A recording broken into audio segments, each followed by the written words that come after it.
Hello everyone. तो आज हम लोग पढ़ने जा रहे हैं गुप्ता एज। गुप्ता एज में आप ये देखिए कि 3 समय हमने लिख रखे हैं, एक 375 एडी, एक 450 एडी और एक 550 एडी। अब इन 3 टाइम्स में कैसे कैसे चेंजमेंट हुआ और कौन कौन सी डायनेस्टीज़ आई उनके बारे में है।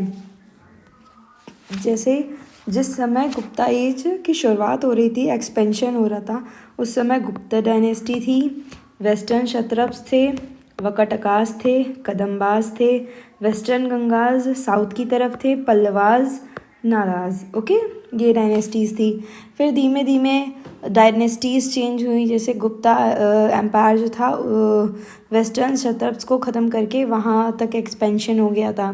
वकटकाज आ गए थे, कदम्बाज, वेस्टर्न गंगाज और पल्लवाज। फिर जब लेट गुप्ताज आए तो उस समय मोखारीज, पुष्यभूतीज, मैत्रिकाज गुजरात की तरफ आ गए थे। वकटकाज, चालुक्याज आ गए थे दक्कन की तरफ। साउथ की तरफ पल्लवाज, कदम्बाज और वेस्टर्न गंगाज।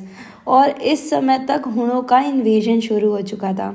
तो हम लोग सब कुछ डीप में पढ़ते हैं। सबसे पहले तो गुप्ता एडमिनिस्ट्रेशन के सारे पॉलिटिकल एडमिनिस्ट्रेशन, सारे किंग्स पढ़ते हैं। जैसे गुप्ता एज के फाउंडर थे श्री गुप्ता।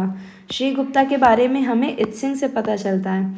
इत्सिंग जो थे चाइनीज़ ट्रैवलर थे, जो कि हर्षवर्धन के बाद आते हैं। 7th सेंचुरी के में आते हैं इत्सिंग, जिन्होंने श्री गुप्ता के बारे में बताया है हम लोग को। इनके बाद आते हैं श्री गुप्ता के सन होते हैं घटोत्कच गुप्ता। इन्होंने टाइटल लिया था अधिराज का और महाराजा का। इनके बारे में हमें वकटकास के इंस्क्रिप्शन से पता चलता है। ये वकटकास डायनेस्टी जो थी, इनके इंस्क्रिप्शन से पता चलता है घटोत्कच गुप्ता के बारे में। और घटोत्कच गुप्ता के सन होते हैं Chandragupta one. Chandragupta one 320 CE के आसपास होते हैं। ये एक्सपेंशन थोड़ा बहुत करते हैं। इनके बारे में हमें वज्जिका की कॉमेडी महोत्सव से पता चलता है। ये एक संस्कृत लिटरेचर थी। ओके, इसके बाद आते हैं समुद्रगुप्त। समुद्रगुप्त को ग्रेटेस्ट माना जाता है, greatest king of Gupta dynasty. ये इनको हम लोग इंडियन नेपोलियन भी बोलते हैं। ये 336 CE के टाइम पे थे। इन्होंने एक्सपेंशन किया था, मेन गुप्ता डायनेस्टी का एक्सपेंशन इन्होंने किया था, समुद्रगुप्त ने। इनके बारे में कई सोर्सेज हैं, जैसे गया और नालंदा के कॉपर प्लेट इंस्क्रिप्शंस हैं, ईरान का स्टोन इंस्क्रिप्शन है, इलाहाबाद के पिलर इंस्क्रिप्शन हैं। इसी के बाद प्रयाग प्रशिष्टि में राज धन ये इनको उपाधि मिली थी।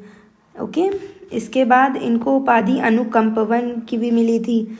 अनुकंपवन की उपाधि इनको सिलोन मीन्स श्रीलंका के राजा देते हैं, क्योंकि इन्होंने मॉनेस्ट्री बिल्ड करवाई थी और रेस्ट हाउसेस बनवाए थे बोध गया में बौद्धिस्ट मॉन्क्स के लिए। ओके, इनको कई टाइटल मिले, जैसे पराक्रमा, अपरित्रथ और अश्वमेध पराक्रमा।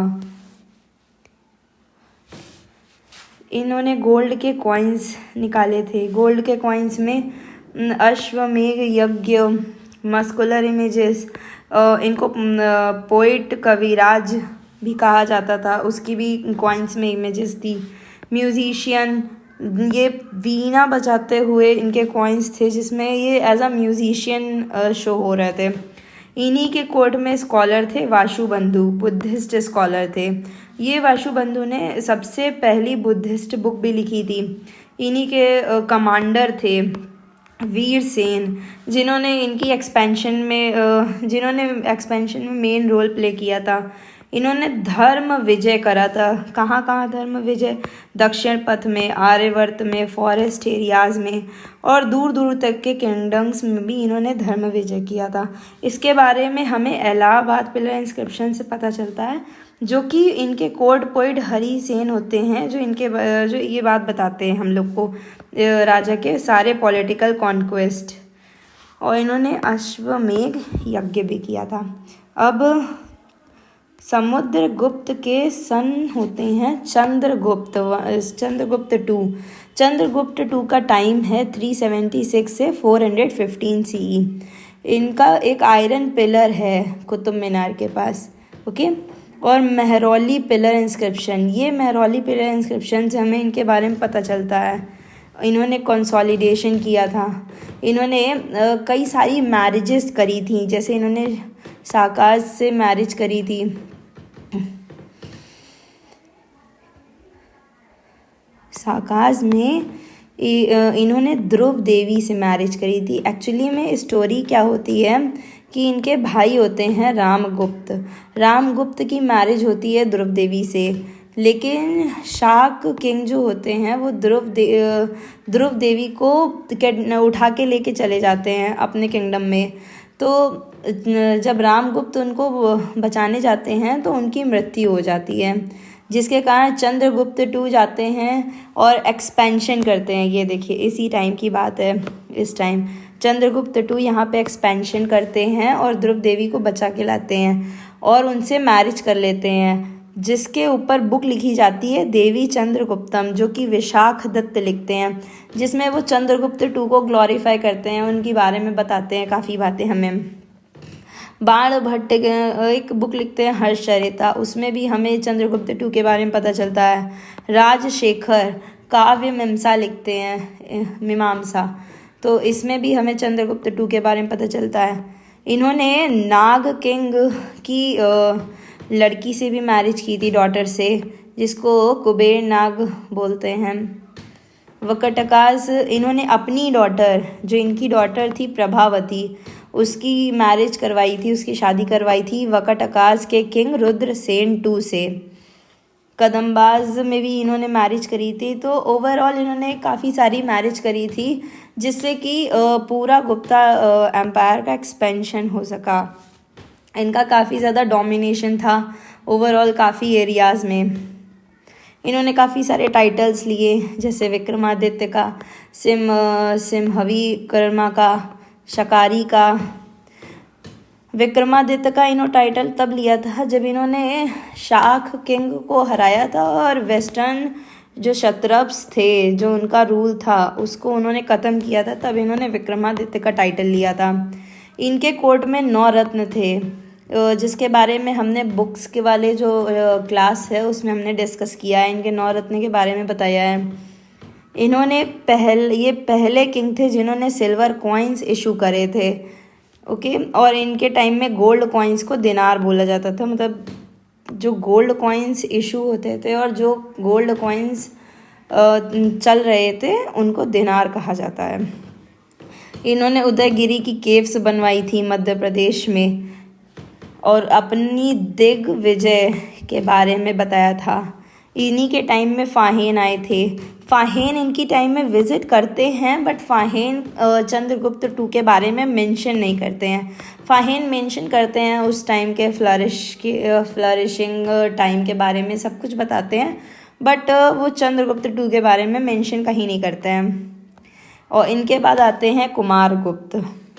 कुमारगुप्त जो हैं, कुमारगुप्त ने नालंदा यूनिवर्सिटी की स्थापना करी थी। ये मोस्ट इम्पॉर्टेंट क्वेश्चन है, बहुत ज़्यादा कंपटीशन में पूछा जाता है कि नालंदा यूनिवर्सिटी की स्थापना किसने करी थी? कुमारगुप्त ने। इन्होंने टाइटल भी लिया था शेखरादित्य का और महेंद्रादित्य का। ओके, इन्होंने ये वर्शिपर थे, कार्तिकेय के वर्शिपर थे, ये कार्तिकेय भगवान को की पूजा करते थे। इनके बारे में हमें बिलसर इंस्क्रिप्शन से पता चलता है, कर्णदंड और Mandsaur. Damodar copper plate inscription से यहाँ के ट्रेड गिल्ड के बारे में पता चलता है। इस समय के टाइम पे ट्रेड गिल्ड्स जो थे वो बहुत ज़्यादा फ्लरिश कर रहे थे, बहुत ज़्यादा इकोनॉमी हमारी बहुत ग्रो कर रही थी, तो वो लोन बहुत प्रोवाइड करते थे। तो ट्रेड गिल्ड्स के फ्लरिशमेंट और उनके लोन्स के बारे में दामोदर कॉपर प्लेट से पता चलता है। इन्हीं के सन थे स्कंदगुप्त, इनके पुत्र थे। स्कंदगुप्त के बारे में सोर्सेज जो हैं, जूनागढ़ इंस्क्रिप्शन है, भितरी इंस्क्रिप्शन है, इंदौर इंस्क्रिप्शन है, यहाँ से हमें स्कंदगुप्त के बारे में पता चलता है। इनका टाइम पीरियड है 455 से 467 सी। इन्होंने हुणास का इन्वेजन फेस किया था मिड 5th सेंचुरी के टाइम, लेकिन इन्होंने हुणों को डिफीट कर दिया था, जिसके बाद इन्होंने विक्रमादित्य का टाइटल लिया था। और इनके बारे में हमें सोमदेव की बुक से पता चलता है, जिसका नाम है कथा सरित सागर। चंद्र व्याकरण से भी पता चलता है, मगर चंद्र व्याकरण सोमदेव ने नहीं लिखी है। इन दोनों बुक्स से हमें हुणास पे इन्वेजन इन्होंने मतलब जो विक्ट्री हासिल करी थी हुणों पे, उसके बारे में पता चलता है। गिरनार इंस्क्रिप्शन से भी इनके बारे में पता चलता है। इनके गवर्नर थे परन दत्त, उनका काफ़ी रोल था एक्सपेंशन में और विक्ट्री में भी, तो उनके मेन गवर्नर के बारे में भी बातें हैं। इन्होंने सुदर्शन लेक रिपेयर कराई थी, ये इम्पॉर्टेंट पॉइंट है। गुजरात की तरफ जो सुदर्शन लेक है उसको उन्होंने रिपेयर कराया था।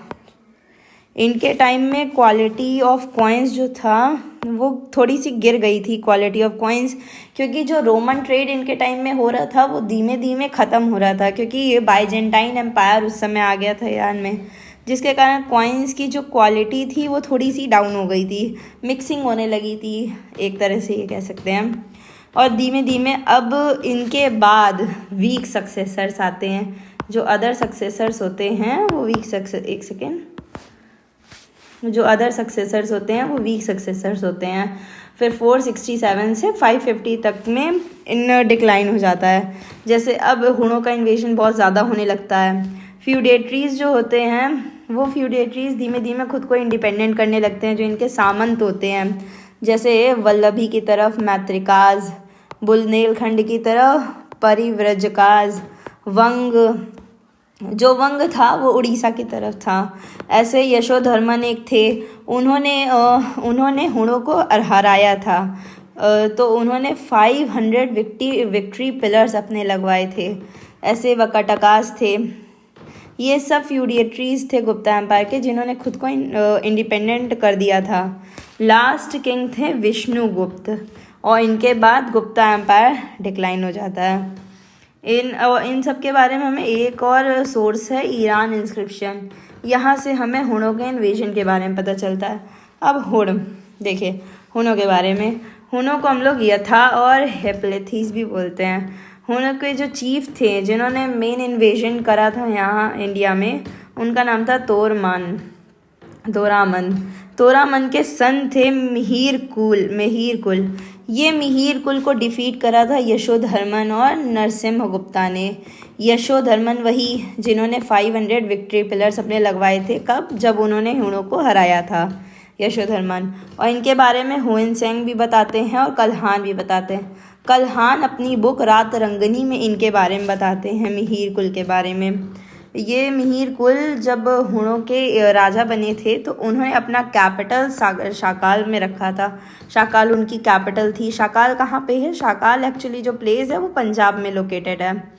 इन्होंने इंडस रिवर के ऊपर का जो एरिया था, इंडस रिवर के ऊपर, वो सारा इनका कैपिटल था, किंगडम था, जिसको हम लोग इंडस रिवर को उस समय फेसन रिवर बोलते हैं। इन्हीं के टाइम में इनके बारे में जैन टेक्स्ट एक लिखी गई थी, कवल्यमाला, जिससे हमें ये सब स्टोरी पता चलती है। एक इंस्क्रिप्शन है मंदसौर इंस्क्रिप्शन। ये मंदसौर इंस्क्रिप्शन में वीवर गिल्ड के बारे में पता चलता है। अब देखिए, हमने आपको बताया था फ्यूडेटरीज खुद को इंडिपेंडेंट कर लेते हैं, जैसे मैत्रिकास जब डिक्लाइन होने लगता है, हुणों का इन्वेजन होने लगता है, तो पुष्यभूति, मौखारी, लेट गुप्तास का पीरियड चल रहा होता है, तो मैत्रिकास, वकटकास, चालुक्यास आ जाते हैं, कदम्बाज, वेस्टर्न गंगाज, पल्लवाज, ये सब डायनेस्टीज आ चुकी होती हैं फिर इस समय तक। अब जब डिक्लाइन हो जाता है 550 के बाद, 550 सीई के टाइम या उसके बाद में आप कह सकते हैं, जैसे 550 से लेकर के 600 सीई, 550 से लेकर के 600 सीई के टाइम इंडिया की मैप के लोकेशंस ऐसे हैं, डायनेस्टीज ये कि ओलिकार्स एक डायनेस्टी आ गई थी। ओलिकार्स डायनेस्टी में यशोधर्मन थे। यशोधर्मन की जब डेथ हो जाती है तो ओलिकार्स जो डायनेस्टी थी वो डिक्लाइन में चली जाती है और वो ख़त्म हो जाती है। कालचूरीज आ चुके थे सेंट्रल इंडिया में। पुष्यभूतीस थे, पुष्यभूतीस से ही आगे हर्षवर्धन निकल के आते हैं। ठीक है, पुष्यभूतीस थानेसर से रूल कर रहे थे। मोखारीज आ गए थे, लेट गुप्ताज, और यही लेट गुप्ताज के बाद वर्मन्स आते हैं। वर्मन्स यहाँ असम की तरफ, इधर के एरिया में वर्मन्स आ जाते हैं। फिर यहाँ पे समताता डायनेस्टी थी। समताता की जो कैपिटल थी वो ताम्रलिप्ति थी। ताम्रलिप्ति पोर्ट का भी नेम है। जो वेस्ट बंगाल और इधर की तरफ जो पोर्ट है वो ताम्रलिप्ति नेम से है। उड़ीसा में एक डायनेस्टी आ गई थी, खारवेल डायनेस्टी आई नहीं थी, मीन्स उड़ीसा में पहले खारवेल डायनेस्टी थी। खारवेल डायनेस्टी के बाद ईस्टर्न गंगाज आए थे 5th सेंचुरी। यही ये देखिए यहाँ पे ईस्टर्न गंगाज आ गए थे 5th सेंचुरी के टाइम में। यहाँ पे ईस्टर्न गंगाज थे। उसके पहले थे खारवेल डायनेस्टी, राजा खारवेल। उनके बाद ईस्टर्न गंगाज के बाद 10 से लेके 15th सेंचुरी 11th सेंचुरी तक, 10 से 11th सेंचुरी 3 डायनेस्टीज आती हैं, पृथभक्ताज, मतराज और वशिष्ठाज। ये 3 डायनेस्टी आती है उड़ीसा में 11th सेंचुरी तक। इधर आंध्र प्रदेश के कुछ एरिया में विष्णुकुंदन डायनेस्टी थी। पल्लवाज डायनेस्टी इधर थी आंध्र प्रदेश में, पल्लवाज। और यहाँ कालभराज का टाइम चल रहा था। कालभराज संगम एज के बाद आए थे कालभराज। और यहाँ कदम्बाज के बाद अलुपाज आते हैं, फिर बनास आते हैं, फिर वेस्टर्न गंगाज आते हैं। यहाँ चालुक्यास डायनेस्टी पहले जो थी वो भोजराज और वकटकास की डायनेस्टी थी। उनके बाद आते हैं चालुक्यास जो यहाँ पे रूल कर रहे होते हैं। और यहाँ पे मैत्रिकाज जो आ गए थे। मैत्रिकाज के बाद त्रायकुटक आ जाते हैं। मैत्रिकाज जो गुजरात की तरफ थे, उस समय 2 इम्पॉर्टेंट पोर्ट थे गुजरात में, वल्लभी और भरूच। ओके, तो ये है 500 से 600 तक के BC के समय का डायनेस्टीज़ पूरा मैप। ये आप ऐसे ड्रॉ कर लीजिए और इम्पॉर्टेंट पॉइंट्स नोट कर लीजिए। एक बहुत ज़्यादा इसमें कुछ चीज़ें पूछी जाती है कंपटीशन में, जैसे नालंदा यूनिवर्सिटी, ये बहुत इम्पॉर्टेंट है, मोस्टली पूछा ही जाता है कंपटीशन में। Okay, thank you everyone. Next lecture में हम लोग हर्षवर्धन के बारे में डिस्कस करेंगे। वीडियो अच्छी लगी हो तो do like, share and subscribe to my channel. Thank you everyone.